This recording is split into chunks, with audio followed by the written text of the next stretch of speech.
The highway of forgotten dreams stretched across the land like a scar left behind by time, a winding ribbon of cracked asphalt that once carried thousands chasing hope, glory, and new beginnings.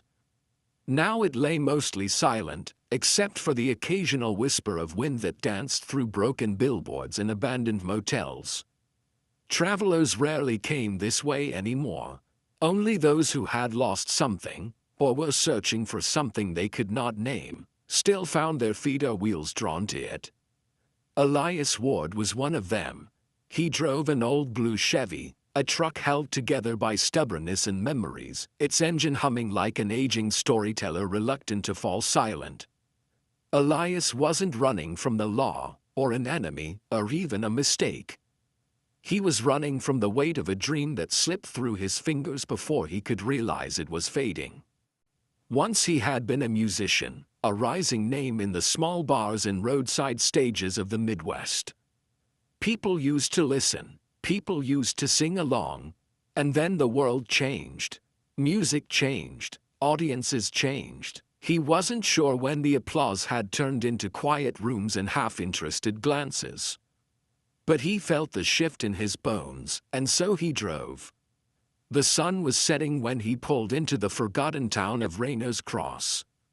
Once it had been a lively stop for truckers and families heading west, but now most of its buildings stood empty, windows broken like eyes that no longer cared to see.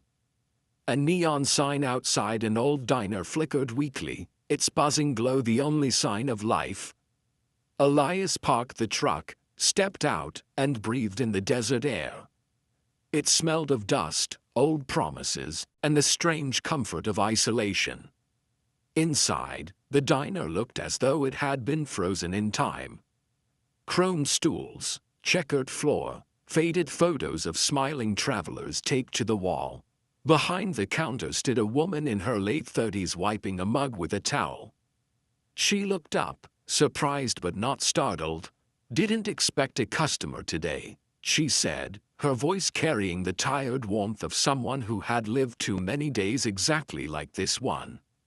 "Didn't expect to find the place open," Elias replied, sliding onto a stool.